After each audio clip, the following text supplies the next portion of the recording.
जय राधा माधव कुंज बिहारी।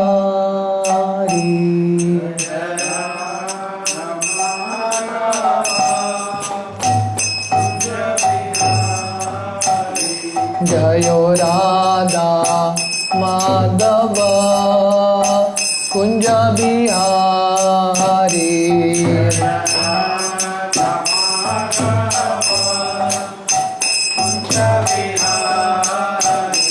जय गोपी जन वल्लभ गिरिवरधारी।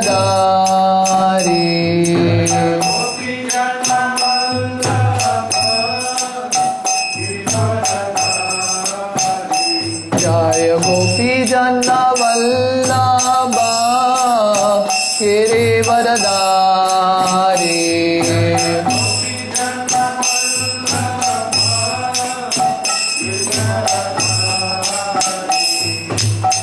यशोदानंदन व्रज जनरंजन।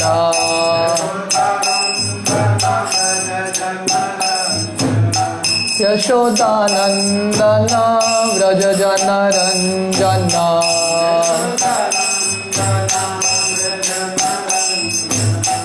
यमुना तीरा वनचारी।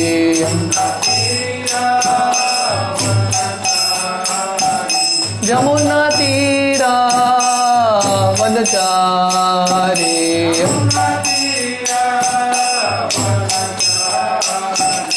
जय राधा माधव कुंज बिहारी।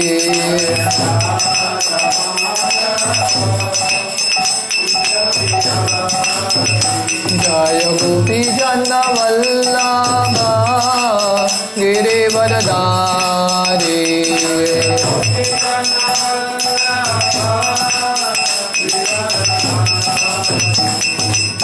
यशोदानंदन व्रज जनरंजन।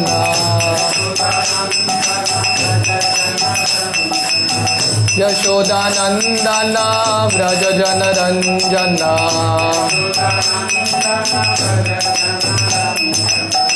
यमुना तीरा वनचारी। यमुना तीरा वनचारी। जय राधा माधव कुंज बिहारी।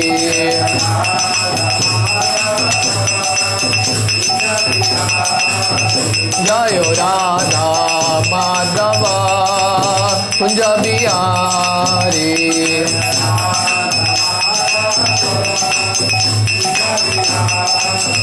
हरे कृष्णा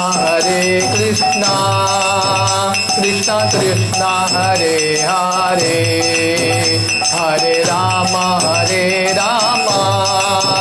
राम राम हरे हरे।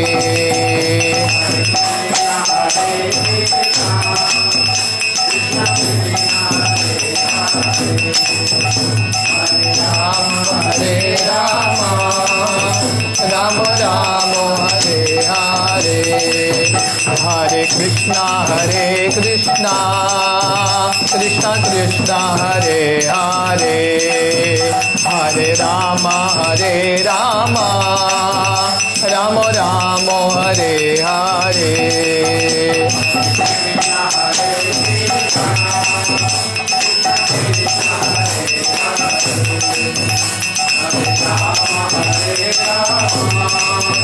राम राम हरे हरे। हरे कृष्णा कृष्णा कृष्णा हरे हरे। हरे Ram Ram Ram Hare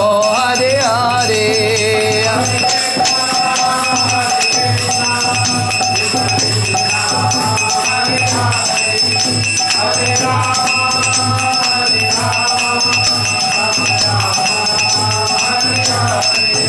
Hare Krishna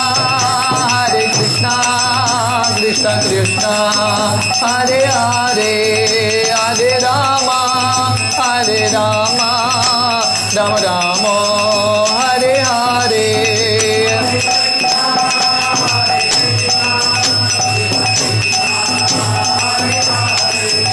Hare Rama, Hare Rama, Rama Rama, Hare Hare. Jayo Jagannatha, Jagannatha, Baladeva, Maya Subhadra.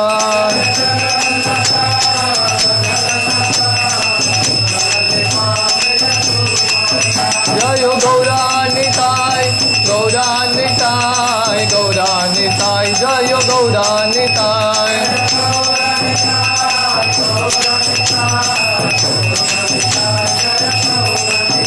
Jayo Prabhupada, Prabhupada, Prabhupada, Jayo Prabhupada.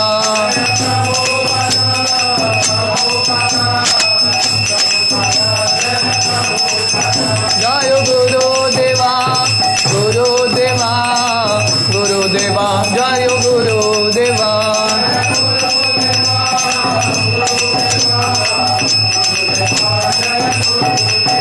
Nitai Gaur Hari Bol, Hari Bol, Hari Bol, Nitai Gaur Hari Bol.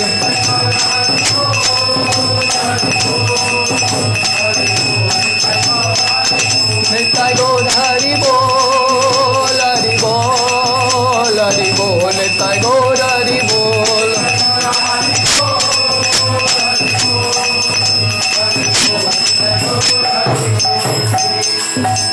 Hari नाम संकीर्तन की जय। ओम नमो भगवते वासुदेवाय। ओम नमो भगवते वासुदेवाय। ओम नमो भगवते वासुदेवाय। नारायणं नमस्कृत्य नरं चैव नरोत्तमं देवीं सरस्वतीं व्यासं ततो जायमुदीरये। नष्टप्रायेषु अभद्रेषु नित्यं भागवत सेवया भगवती उत्तम श्लोके भक्तिर्भवती नैष्टिकी। कृष्णाय वासुदेवाय देवकी नंदनाय च नंदगोपकुमाराय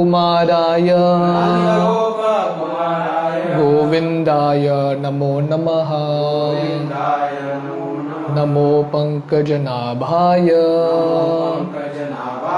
नमो पंकजमालिने नमो पंकजनेत्राय नमस्ते पंकजांग्रये। हरे कृष्ण। इसका थोड़ा वॉल्यूम बढ़ा सकते। टेक्स्ट 17। उत्तरायं धृतपुरोर वंश साध्व अभिमन्युना स वै द्रोणी अस्त्र संप्लुष्ट पुनर्भगवता धृता।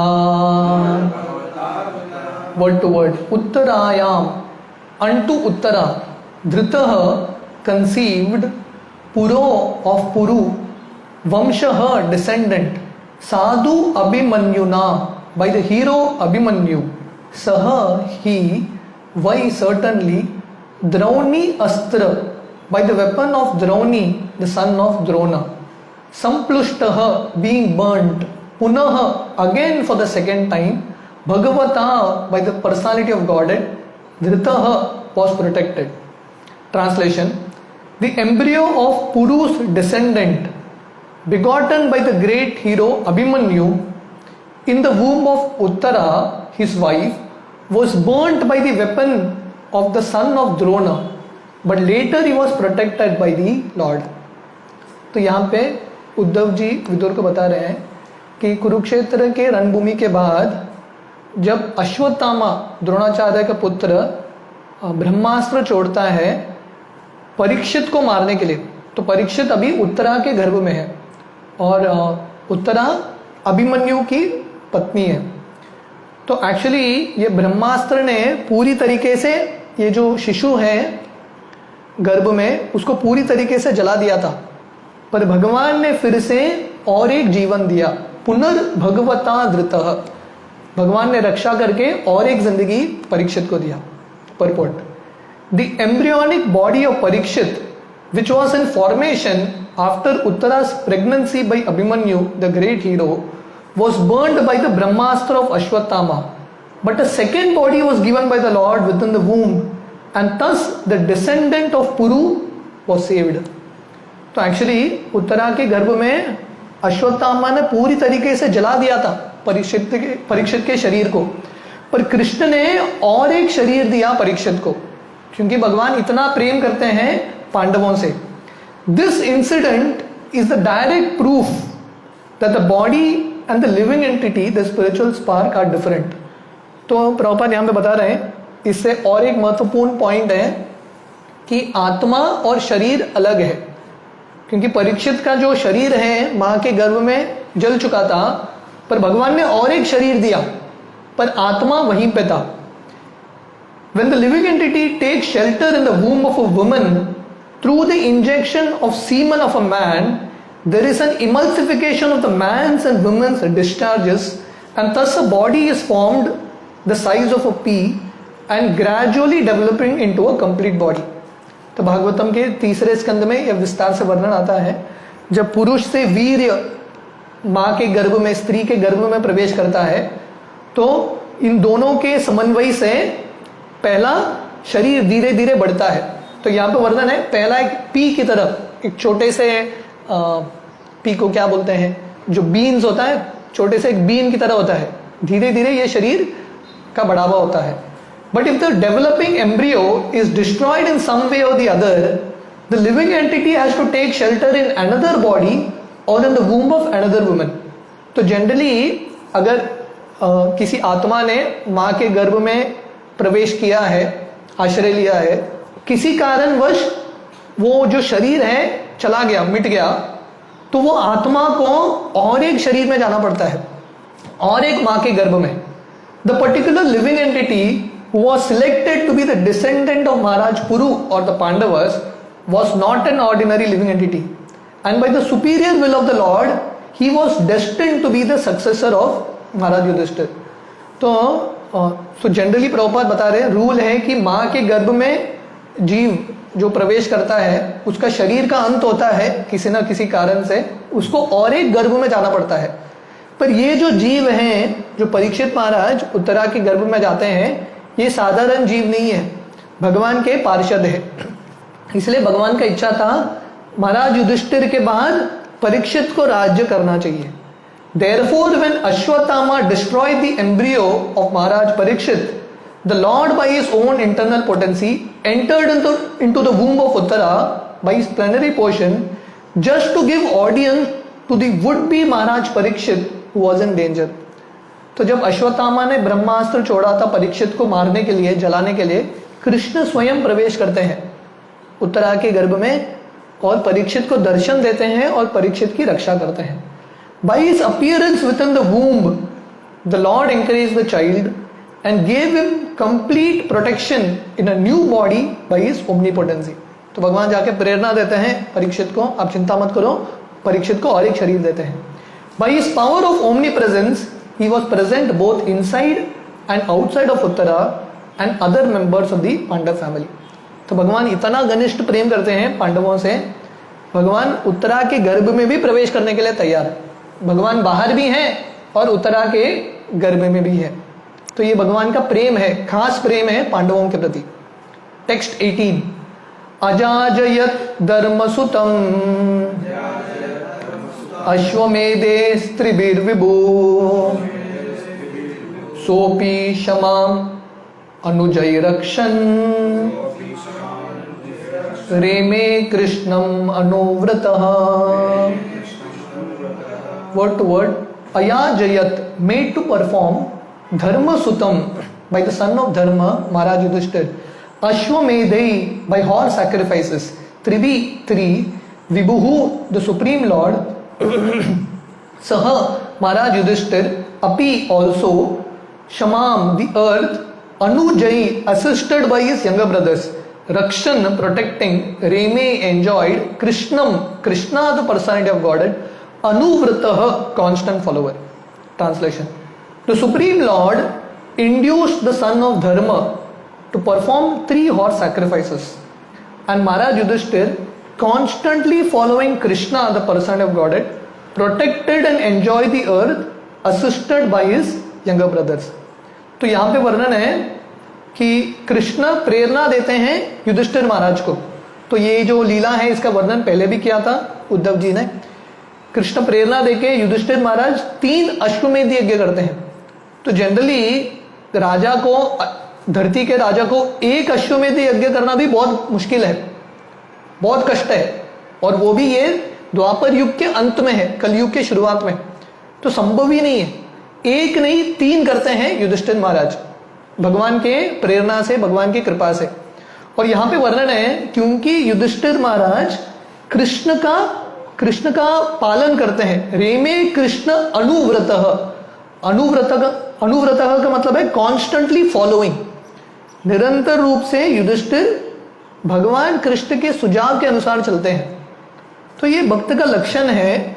भगवान जो सुझाव देते हैं, जो भक्त सुझाव देते हैं, उसके अनुसार उनका जिंदगी चलाते हैं. हालांकि युधिष्ठिर महाराज अभी सम्राट बन गए हैं, राजा बन गए हैं पूरे दुनिया के, फिर भी कृष्ण के आज्ञा का पालन करते हैं बहुत नम्रता से. और क्योंकि कृष्ण के आज्ञा का पालन करते हैं, युधिष्ठिर को इतना आश्रय मिलता है कृष्ण का, इतना रक्षा मिलता है कृष्ण का, पूरे धरती पे राज्य करते हैं, पूरे धरती का आनंद लेते हैं अपने भाइयों के साथ. Purport. Maharaj Yudhishthir was the ideal monarchical representative of the earth because he was a constant follower of the Supreme Lord Shri Krishna. तो युधिष्ठिर महाराज परफेक्ट राजा है क्योंकि वो कृष्ण का अनुसरण करते हैं, कृष्ण के अनुसार उनका जिंदगी चलाते हैं, कृष्ण के आज्ञाओं का पालन करते हैं. As stated in the Vedas, Isopanishad, the Lord is the proprietor of the entire manifested cosmic creation, which presents a chance for the conditioned souls to revive their eternal relationship with the Lord and thus go back to Godhead, back home. तो जैसे ईजोपनिषद में मंत्र आता है, ये जो पूरा सृष्टि है भगवान का ही सृष्टि है. भोक्ताराम यज्ञ तपसाम, भगवान ही स्वामी है ये पूरे सृष्टि के. इसलिए ये सृष्टि के निर्माण का एक ही कार्य है, एक ही लक्ष्य है. और प्रभुपाद अलग अलग तात्पर्य में ये बार बार समझाते हैं, गीता हो या भागवतम हो, प्रभुपाद समझाते हैं ये पूरे सृष्टि का एक ही हेतु है, हम सबको अवसर देना भगवत धाम जाने के लिए. The whole system of the material world is arranged with that programme and plan. तो पूरा जो भौतिक दुनिया है उसका एक ही प्लान है. जैसे कुछ भी चीज करने के लिए एक प्लान होता है, क्यों करते हैं, तो भगवान पूरे सृष्टि का निर्माण करते हैं, उसके पीछे प्लान क्या है, एक ही प्लान है, हम सबको अवसर देना भगवत धाम जाने के लिए. The whole system of the material world is arranged with that programme and plan. Anyone who violates the plan is punished by the law of nature which is acting by the direction of the supreme Lord. और जो भी ये भगवान के plan के अनुसार नहीं चलेगा, भगवान के प्रोग्राम के अनुसार नहीं चलेगा, स्वयं का प्रोग्राम चलाने का प्रयास करेगा, जो भौतिक सृष्टि है, भौतिक प्रकृति है, ऐसा व्यक्ति का नाश करेगी. ये इतिहास, रामायण पढ़ेंगे, महाभारत पढ़ेंगे, हम देखते हैं कि जो भी व्यक्ति भगवान के अनुसार नहीं चलता उसका नाश निश्चित है. महाराज Yudhishthir was installed on the throne of the earth as the representative of the Lord. The king is always expected to be the representative of the Lord. तो प्रभुपाद यहाँ पे बता रहे हैं युधिष्ठिर महाराज को कृष्ण ने स्थापित किया पूरे धरती के साम्राज्य के रूप में, सम्राट के रूप में, क्योंकि राजा का कर्तव्य है भगवान का प्रतिनिधि के रूप में राज्य करना. तो राजा स्वयं के इच्छा के अनुसार राज्य नहीं करता, भगवान के नियमों को पढ़ता है और उसके अनुसार शासन करता है. perfect monarchy necessitates representation of the supreme will of the Lord, and Maharaj Yudhishthir was the ideal monarch on this supreme principle. जो राजा है भगवान के अनुसार चलता है, और क्योंकि युधिष्ठिर महाराज परफेक्टली हमेशा कृष्ण के अनुसार चलते थे, इसलिए युधिष्ठिर महाराज परफेक्ट राजा है. Both the king and the subjects were happy in the discharge of worldly duties, and thus protection of the citizens and enjoyment of natural life with full cooperation of material nature followed in the reign of Maharaj Yudhishthir and his worthy descendants like Maharaj Parikshit. तो जब राजा भगवान के अनुसार चलता है और जो प्रजा है राजा के अनुसार चलती है, तो ये परंपरा है. जो राजा है भगवान और जो महान संत हैं उनके जो पदचिन्ह हैं उनके मार्गदर्शन के अनुसार चलते हैं, और प्रजा राजा को फॉलो करती है. ऐसा करने से हर व्यक्ति सुखी रहेगा.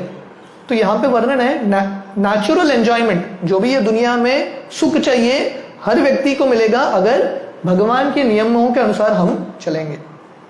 टेक्स्ट 19. भगवान अपि विश्वात्मा लोक वेद पतानुगः कामं शिशेवे द्वारवत्याम् असक्त सांख्यमास्थित. word to word.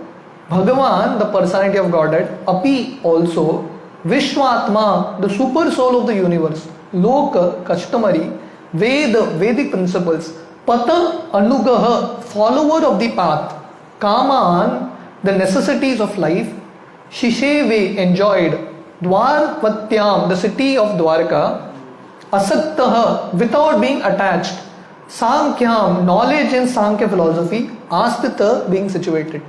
Translation. Simultaneously, the personality of Godhead enjoyed life in the city of Dwarka strictly in conformity with the Vedic customs of society. He was situated in detachment and knowledge as enunciated by the Sankhya system of philosophy. तो यहाँ पे वर्णन है कि कृष्ण जब द्वारका में थे, कृष्ण द्वारका के धीश हैं, द्वारका के स्वामी हैं, फिर भी वैदिक नियमों के अनुसार वो भी अपना जिंदगी चलाते थे. हालांकि कृष्ण पूर्ण पुरुषोत्तम भगवान हैं, फिर भी नियमों का पालन करते थे, क्योंकि वो उदाहरण सेट करना चाहते हैं. यद्यद आचरति श्रेष्ठ तत्तत एवेतरो जना. जो भी भगवान कृष्ण करेंगे सामान्य जनता भी करेगा, इसलिए भगवान राजा के रूप में उदाहरण सेट करते हैं. हालांकि ऐश्वर्य में है, द्वारका का ऐश्वर्य इतना है, फिर भी कृष्ण के अंदर वैराग्य है, कंप्लीटली डिटैच्ड. तो वर्णन आता है सुबह सुबह जब ब्रह्म मुहूर्त में कृष्ण अपने पत्नियों के साथ सो रहे थे, बराबर समय पे कृष्ण उठ जाते हैं. बिल्कुल आसक्ति नहीं है कृष्ण को. जैसे व्यक्ति सांख्य योग में स्थित है, ज्ञान में स्थित है, वैसे ही भगवान वैराग्य का जिंदगी पालन करते हुए अपना गृहस्थ जिंदगी बिता रहे थे. Purport. While Maharaj Yudhishthir was the emperor of the earth, Lord Shri Krishna was the king of Dwarka and was known as Dwarkadish. तो पूरे दुनिया का जो सम्राट है, कृष्ण ने युधिष्ठिर को बना दिया, और यदुकुल के जो स्वामी हैं, द्वारका के जो स्वामी हैं, कृष्ण रहे, इसलिए उनका नाम है Dwarkadhish. Like other subordinate kings, he was under the regime of Maharaj Yudhishthir. तो उस समय क्या होता था, जो भी सम्राट है पूरे दुनिया का, जो छोटे छोटे राजा हैं अलग अलग प्रांतों के, उनको जाके जो सम्राट को टैक्स कर देना पड़ता था और उनको सलामी देना पड़ता था. तो कृष्ण ने युधिष्ठिर को राजा बनाया, फिर भी कृष्ण चाहते थे और युधिष्ठिर को सम्मान देते थे. तो कृष्ण सबॉर्डिनेट किंग बन गए, सुपीरियर किंग युधिष्ठिर महाराज.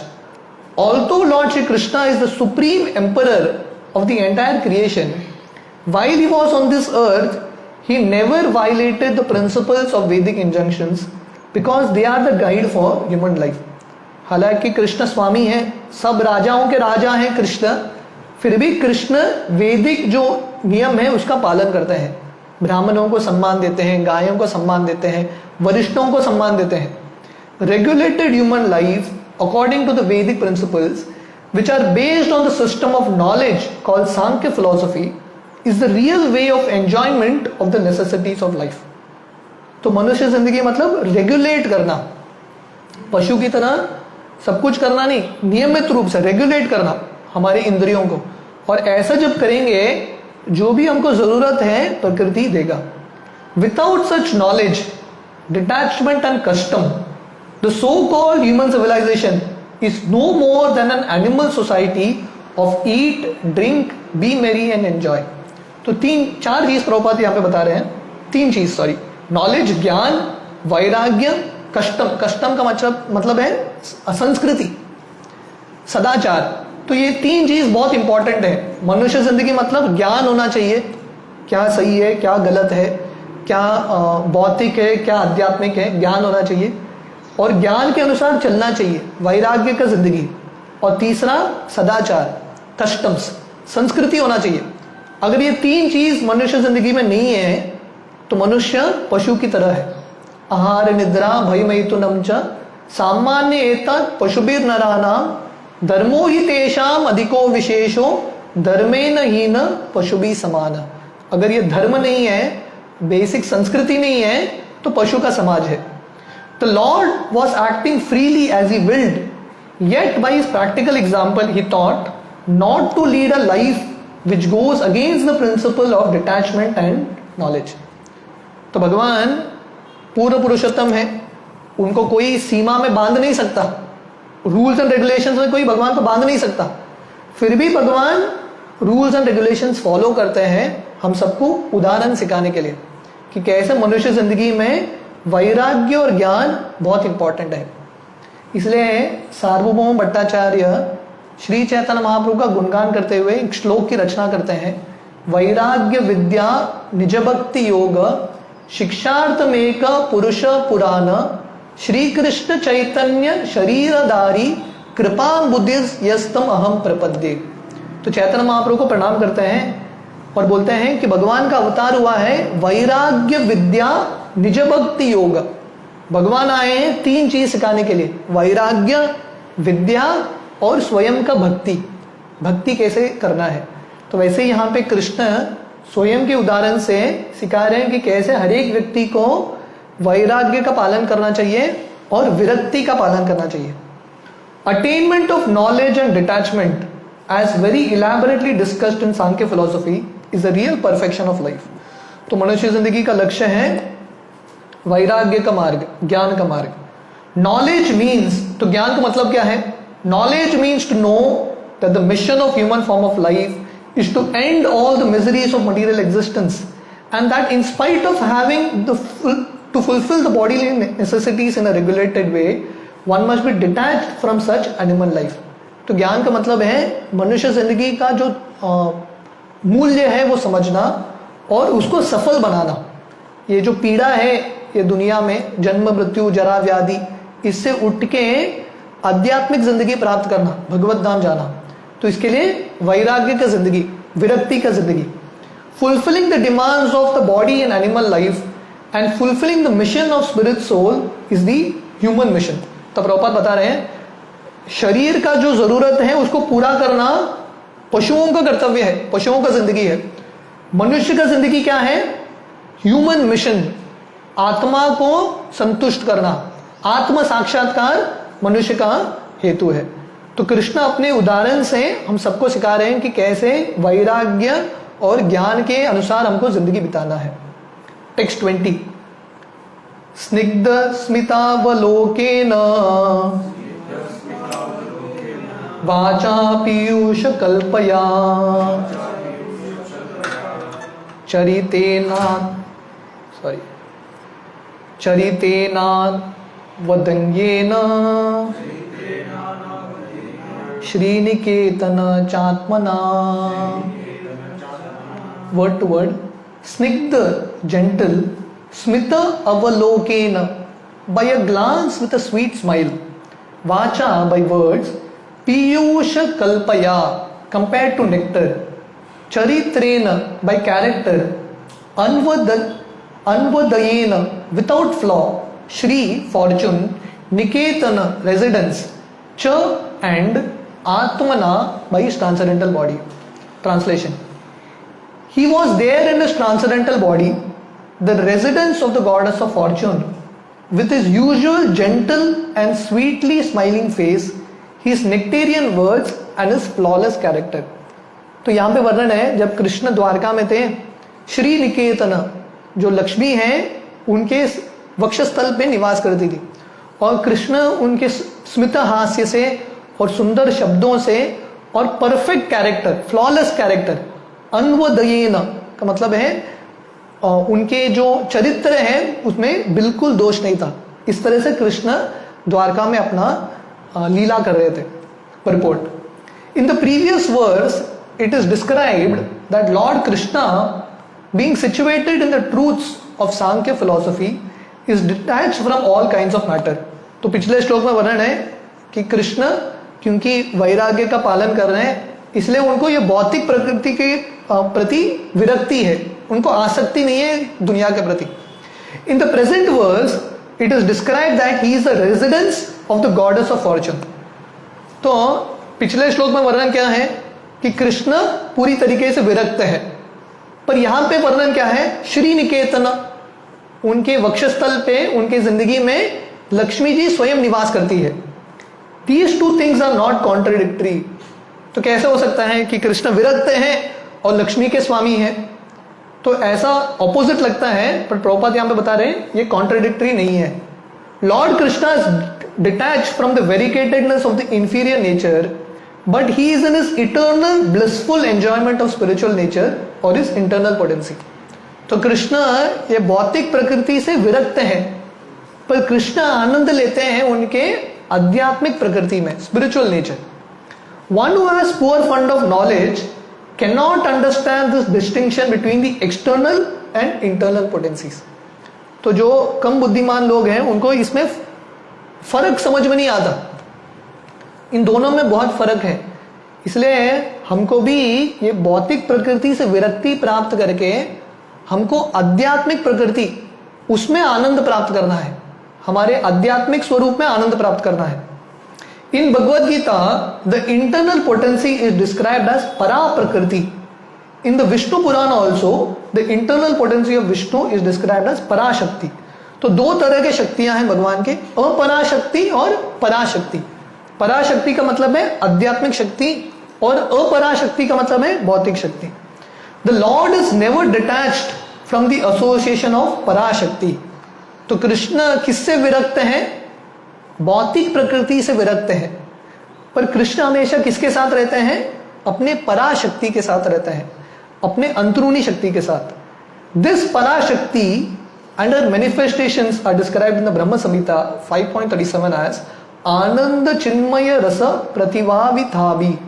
तो ब्रह्म संहिता में ब्रह्मा जी भी वर्णन करते हैं कि कृष्ण हमेशा उनके जो चिन्मय शक्ति है, आध्यात्मिक शक्ति में उनके साथ लीला करते हैं। The Lord is eternally joyful and cognizant in the taste derived from such transcendental bliss. तो कृष्ण हमेशा आनंद में रहते हैं, आनंद चिन्मय रस। तो उनका आनंद क्या है? चिन्मय रस। चिन्मय रस का मतलब है स्पिरिचुअल रस। भौतिक चीजों में भगवान आनंद नहीं लेते। Negation of the variegatedness of the inferior energy does not necessitate negation of the positive transcendental bliss of the spiritual world। तो जब वर्णन है कि कृष्ण विरक्त हैं, कृष्ण वैराग्य का पालन कर रहे हैं, इसका मतलब है कि कृष्ण भौतिक प्रकृति से दूर हैं, पर कृष्ण अपने आध्यात्मिक शक्ति में आनंद लेते हैं। तो प्रभुपाद यहाँ पे बता रहे हैं वेरिगेटेडनेस, जो वैरायटी है वो आध्यात्मिक जिंदगी में भी है। अगर ये भौतिक दुनिया में इतने सारे वैरायटी हैं, ये दुनिया में अगर हम देखेंगे इतने सारे पेड़ हैं, इतने सारे जानवर हैं, तो भगवान के आध्यात्मिक जगत में भी बहुत सारा वैरायटी होगा। पर फर्क क्या है? ये भौतिक है और वो आध्यात्मिक है।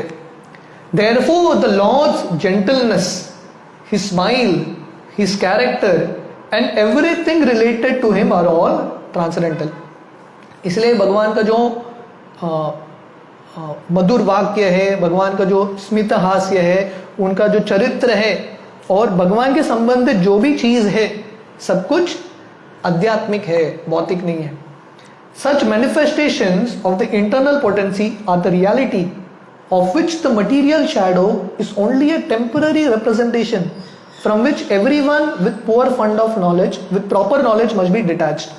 तो भगवान का जो आध्यात्मिक दुनिया है, आध्यात्मिक शक्ति है, वही रियलिटी है, वही सत्य है. तो इसलिए हमको बुद्धिमान बनना है और ये भौतिक प्रकृति से विरक्ति प्राप्त करना है. ये जो भौतिक प्रकृति है क्या है? एक छाया है. It is just a shadow. तो अगर छाया के प्रति हमको आसक्ति हुआ तो असली चीज हमको नहीं मिलेगा. एक बार एक व्यक्ति था जो उसने अपना एक नेकलेस खो लिया था.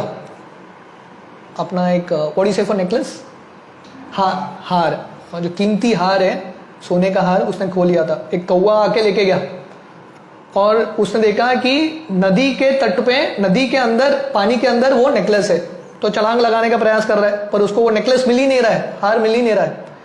बाद में किसी ने आके उसको बताया जो आपको दिख रहा है वो हार नहीं है, हार का प्रतिबिंब है. वो हार पेड़ के ऊपर है, आपको उसका रिफ्लेक्शन दिख रहा है. तो वैसे ये दुनिया में ये भौतिक प्रकृति असली लगती है पर हमको आनंद नहीं मिलेगा. आनंद कहाँ पे है? आध्यात्मिक जगत में है. इसलिए प्रभुपाद यहाँ पे बता रहे हैं हर व्यक्ति को बुद्धिमान बनना है. तो जब हम शास्त्र पढ़ते हैं, गीता भागवत पढ़ते हैं, हमको धीरे धीरे ये बुद्धि आता है, ज्ञान आता है. क्योंकि इतने सारे जन्मों से भौतिक प्रकृति को भोग करते हुए हमको ये विश्वास होता है यही सत्य है. हम सही सत्य क्या है भूल गए हैं. आ ब्रह्म स्तंभ पर्यंतम सर्वम मायामयम जगत सत्यम सत्यम पुनः सत्यम हरेर नामैव केवलम. हमको लगता है ये जो माया नगरी है, जो छाया का नगरी है, वो सत्य लग रहा है, पर जो सही सत्य हम भूल गए हैं. इसलिए जब हम गीता भागवत रेगुलरली पढ़ते हैं, नित्यम भागवत सेवया, तो धीरे धीरे हमको सही सत्य क्या है वो समझ में आता है. तो टेक्स्ट 21 से हम मंडे कंटिन्यू करेंगे. ओके, हरे कृष्णा.